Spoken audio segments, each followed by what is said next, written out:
This morning was a fantastic example of Geelong leaders coming together to talk about a problem.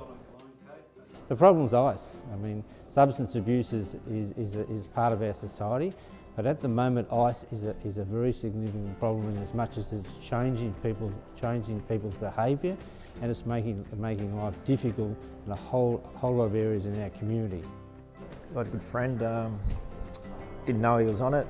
I knew he took some sort of drugs, but once I found out about this ice he was taking, I did a lot of study on it, and I just couldn't believe the way he was and the way he used to be. And I just could not believe what this thing done to me, one of my best friends. It affects the brain inordinately, and it makes people paranoid and really without common sense or any reason. So really what we see from it is increased levels of violence.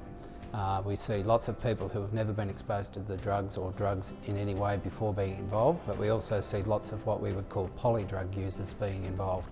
And that has a dramatic impact on both our family violence and problems in the home, as well as our street violence. We've seen evidence of it being affected in the sporting fields, it's on building sites, it affects people that have never been in trouble with the police before, and it affects people who are down and out on their luck as well. So, you know, it's a very broad spectrum of the community that it affects. We have a number of high impact cases that come to our attention for people that have never been in trouble with the police before. And if you look at one recent example across country Victoria, for instance, in a large part of country Victoria, there were 34 robberies committed in the last 12 months, of which 24 of those directly related to ice, and 16 of those people were first-time offenders. This morning's just the start. We've made a substantial commitment, but this is going to be a long-term program. This is a program that will go over years to get the outcome that we need, and Geelong Connected Communities will be there during the course of that period. GCC, as we call ourselves. This is such a widespread problem, it will need hundreds of organisations and hundreds of individuals as spokespersons for the cause. There's a role for everyone here, whether it's a large business or a small business, whether it be a football coach or a business or a person employing people in any one of the industries.